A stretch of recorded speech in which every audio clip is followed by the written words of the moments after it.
प्रेम भरी याद लेते हुए बाबा के पास जब वतन में पहुंची तो वतन में जैसे आवाहन का वातावरण था, तो इस वातावरण में मैंने सोचा कि बाबा वतन में रतन मोदी दादी का आह्वान कर रहे थे, तो बाबा से जब मेरी मुलाकात हुई दृष्टि के द्वारा, तो मैंने कहा बाबा,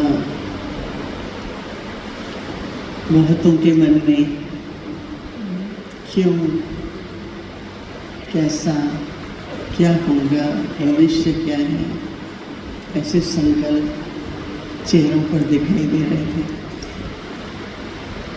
बाबा ने कहा कि जब ऐसा समय होता है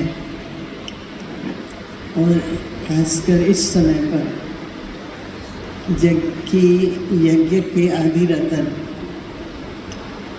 हमारी दादी जी अपना पाठ बजा रही थी, परंतु प्रकृति जीत कहे समय अनुसार उनकी भावना बहुत सेवा की रहती थी और अभी भी थी,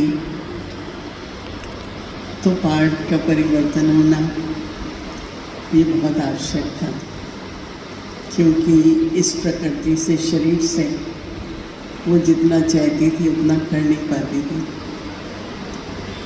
बाबा ने कहा कि देखो, आह्वान तो सभी का है, श्रद्धालु का नहीं है, और वर्तमान समय बाबा चाहते हैं कि हर बच्चा, पूरा संगठन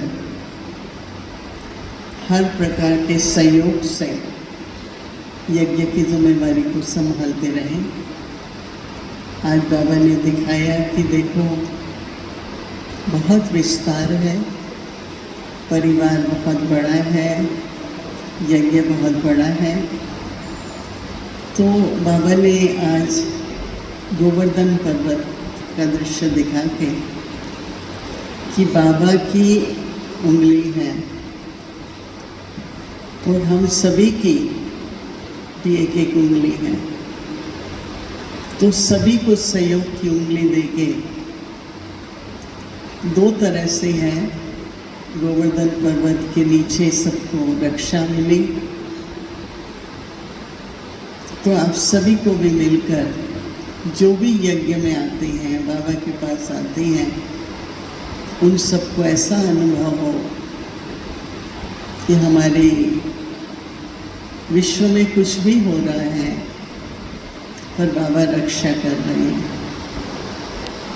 बाबा कि अगर छत्र छाया में रहते हैं तो बाबा तो रक्षा करते ही हैं। तो मैंने कहा बाबा भोग लेके आई हूँ शांतिवन से, बड़े परिवार की तरफ से, और सभी की बहुत बहुत याद प्याले। विदेश से भी बहुतों ने, डबल फॉरेनर्स से भी विशेष याद दी है। तो जब मैं याद दे रही थी फिर मैंने स्वीकार कराइए, और रतन मोदी दादी को भी भोग स्वीकार कराइए। तो बाबा ने भोग स्वीकार किया।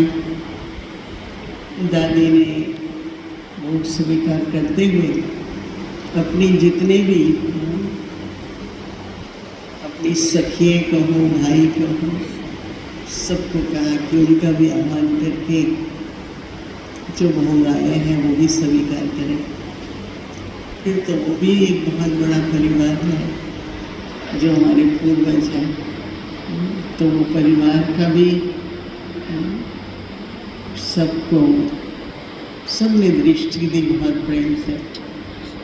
फिर मैंने कहा बाबा, लीला बहन की बहुत इच्छा है कि दादी दृष्टि दे। तो दादी की तरफ बाबा ने देखा, पूछा दादी को कि आप जाना चाहते हो? तो दादी ने कहा कि बाबा की जो आज्ञा। तो ऐसे करते हुए फिर दादी ने वहीं से ही जैसे सबको दृष्टि दे रही हैं, और फिर बाबा ने कहा दादी से आप कुछ बोलो इनके प्रति। तो दादी ने कहा कि स्नेह और एकता,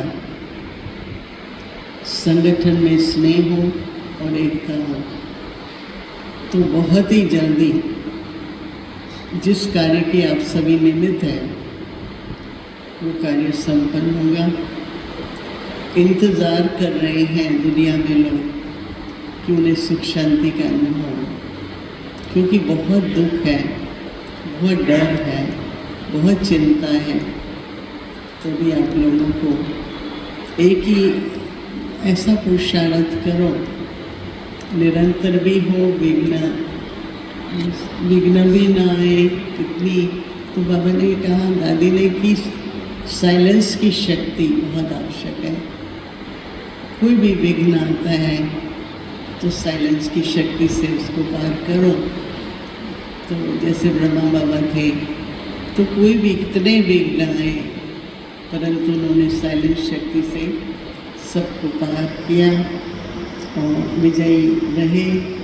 तो आज दादी सबको वो स्मृति दिलाते हुए यही कहती है, संगठन में रहो और विजयी रतन बन करके रहो। ऐसा कहते हुए दादी ने सभी को आशीर्वाद का हाथ दिखाते हुए और सबके लिए याद कर दी। बाबा ने भी सभी को बहुत बहुत याद कर दिया।